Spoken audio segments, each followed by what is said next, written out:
dhe bashkarisht të gjithë miq të Europës. Ka diçka shëmbëllyese në faktin që Dita e Europës në Shqipëri hapet si një sipar i një jave të gjatë kulturore dhe as pak rastësisht mes njerëzve që e shohin botën jo vetëm siç është, por edhe siç mund të jetë. Sepse në fundit, vetë Europa ka lindur pikërisht nga një akt i fuqishëm imagjinate dhe aftësie për të besuar se deri edhe pas luftrave më gjakatare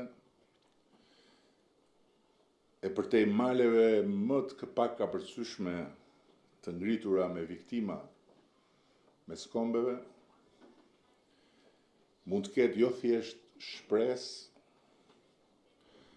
po ardhmëri të përbashkët në paqe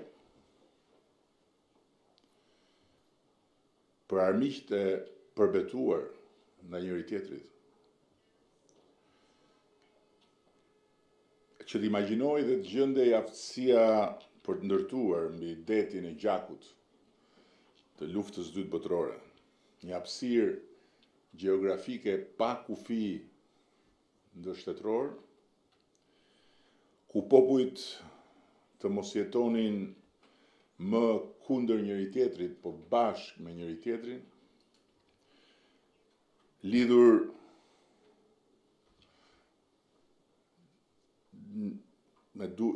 duarsh jo nga një imponim perandorak, po nga një vizion dhe nga një vullnet i ushqyer prej vlerës së epërme të lirisë dhe dinjitetit njerëzor, duhej fuqia e një besimi të jashtëzakonshëm tek vetvetja europiane e paqebërzve, të cilët ishin patriot të paepur, po edhe europian të palëkundshëm. Ka disa data në histori që janë dritare të hapura, për cilave fati i kombeve shihet si në një triptik, ku e shkuara, e tashmja dhe e ardhmja paraqiten me një kthjellësi magjepsëse. 9 maj i Europës është pikërisht një prej atyre datave. Një ditë që lindi nga hiri i një zjarri shkatrimtar dhe u kthye në simbolin më të fuqishëm të guximit politik. 9 maj nuk kremton krijesën më të jashtëzakonshme të historisë politikës, e cila është Bashkimi Evropian, po kremton vetë Europën si djep kulturash dhe historish të kthyer në burimin e një paqeje shumbullore mes të ndryshmish që bashkëjetojnë, bashkëpunojnë dhe bashkëudhtojnë si të barabartë, duke pranuar si të mirëqen faktin se liria dhe dinjiteti njerëzor nuk negociohen. Natyrisht që kjo që po jetojmë nuk është një kohë e mirë për Europën, po as për botën. Është një kohë e vranët, siç është dita sot, ku tundimi për të mbyllur brenda mureve të shtëpisë është i fortë, ku frika nga rrebeshet e të kurrë optimizmin dhe rrit pasigurinë, dhe ku dielli duket sikur s'ka ndërmend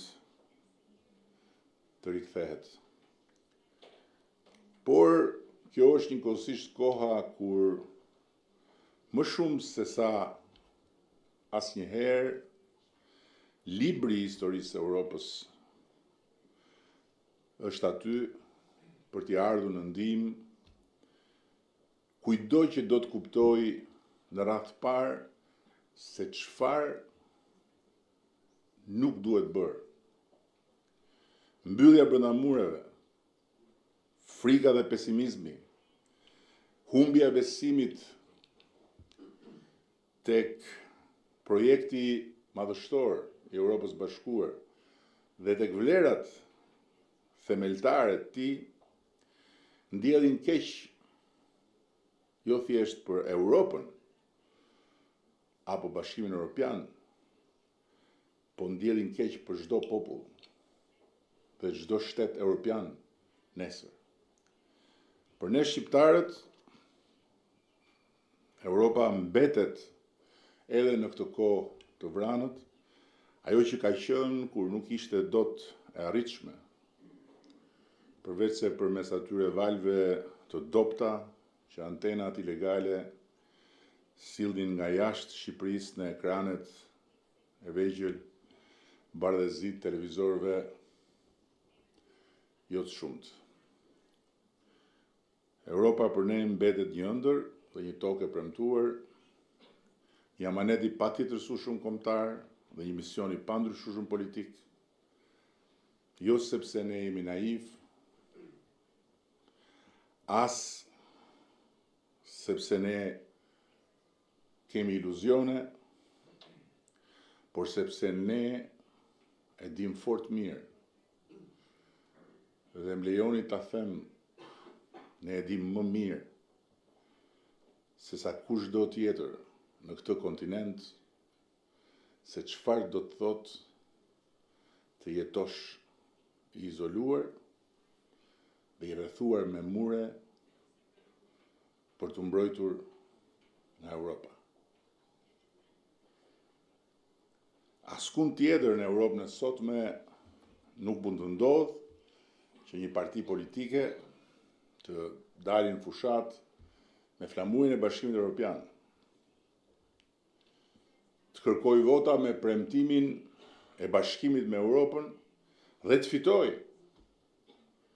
një shumicë të cilësuar për të zbatuar pa humbje kohe të gjitha detyrat që dalin nga negociatat për antarësim me Bashkimin Evropian. Kjo mund të ndodhë vetëm në Shqipëri. Dhe përsëris, jo sepse ne jemi naiv, apo pse kemi iluzione, por sepse ne e ndjejmë deri në palc vlerën e paçmuar të Europës, të qenit evropian dhe nga ana tjetër të pasurit mundësinë e të jetuarit në Bashkimin Evropian. Dje ne patëm një ngjarje të shënuar për Shqipërinë, e cila do ishte pa imagjinueshme deri pak vite më parë, preludin e Kongresit Botëror të Ligjit që do të mbahet vitin e ardhshëm pikërisht në Shqipëri. Një platformë që buron nga një histori jashtëzakonisht e bukur edhe kuptimplot, e shkruar nga njerëzit e ligjit, të cilët janë bërë bashkë dhe i japin përmes kësaj platforme zë nevojës themelore për sundimin e ligjit. Kongresi Botëror i Ligjit vjen në Shqipëri pikërisht sepse Shqipëria është bërë një pikë referimi në bazë të shprehjes së një vullneti të hekurt për të vetvendosur nën sundimin e ligjit, duke bërë një reformë në drejtësi, e cila nuk ka të dytë në rajonin ton, dhe e cila është shpreja më kuptimplot e angazhimit ton për ta bërë Shqipërinë jo një vend që të shkojë në Bashkimin Evropian, po një vend ku Bashkimi Evropian të bëhet pjesë e pandar. Dhe do t'ishte absolutisht e pamundur që ne ta ndërmerrim e jo më pastaj ta çonim përpara dhe ta zbatonim hap pas hapi me të gjitha vështirësitë e kuptueshme një reformë të tillë, nëse ne nuk do të kishim Europën si ëndër dhe si tokë të premtuar, si amanet të patjetërsueshëm dhe si mision të pazëvendësueshëm, e nga ana tjetër nëse nuk do të kishim Bashkimin Evropian si një partner të pandar në këtë rrugë ku dia e Bashkimit Evropian e transferuar drejt nesh për mënyrën se si një vend mund të kthehet në një arkitekturë institucionesh dhe se si mund ngrej një pushtet pavarur drejtësie, është diçka që as nuk mund të blihet, as nuk mund të zëvendësohet dhe as nuk mund të imagjinohet jashtë perimetrit të Europës. Kështu që nëse ne sot jemi besimplot për ecurinë e këtij procesi dhe nëse sot shqiptarët kanë një arsye themelore për të besuar se ky proces është i pakthyeshëm, kjo lidhet me pikërisht ecjen dorë për dorë me Bashkimin Evropian. Bashkimi Evropian dhe të qenit pjesë e tij është njëkohësisht një garanci. Shumë kush e pikturon Bashkimin Evropian si një pengesë, e pikturon Bashkimin Evropian si një barë, e pikturon Bashkimin Evropian si një perimetër që nuk të lejon të marrësh frymëlirisht, por nuk ka gjë më larg të vërtetës dhe nuk ka gjë më të gabuar, sepse në fakt Bashkimi Evropian garanton perimetrin e shtetit të drejtës. Dhe shteti i drejtës nuk mund të negociohet, por vetëm të respektohet kur e ke dhe të ndërtohet kur nuk e ke. Kështu që në këtë ditë të Europës, në këtë ditë që kremton jo thjesht Bashkimin Evropian, por Europën, si djep kulturash dhe vullnetesh,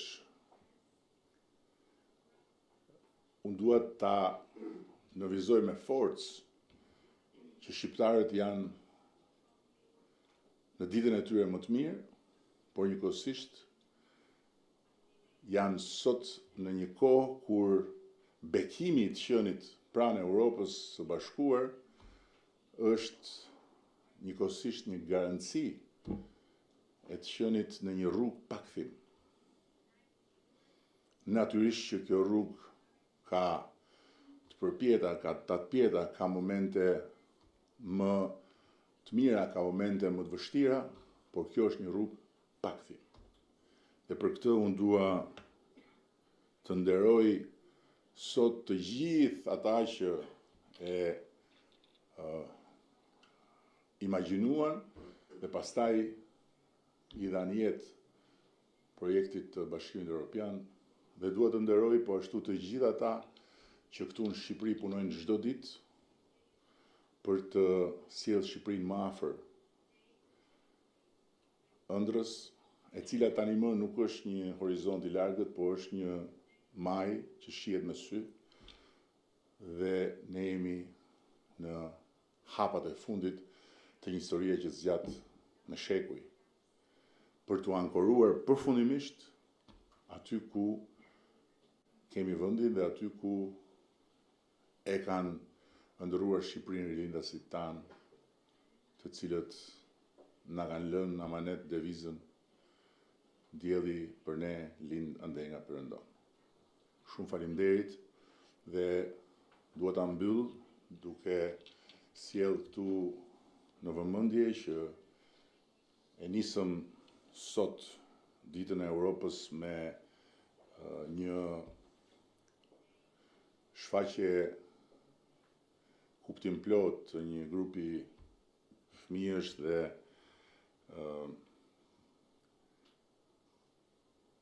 të rinjsh shumë të ri, rastësisht me Silvio dhe me mua. Dhe do ta mbyllim sonte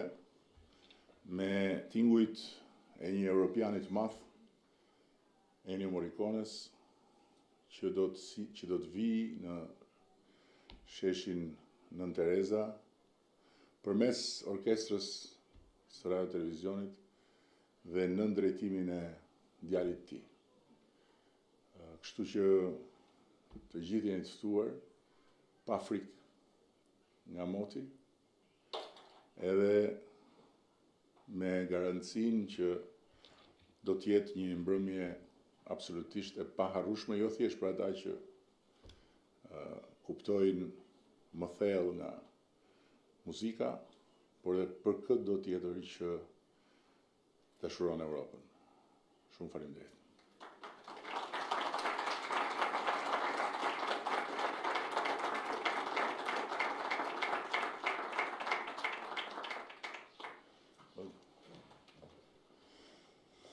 So, I'm here to take a few questions. Jam këtu për t'ju përgjigjur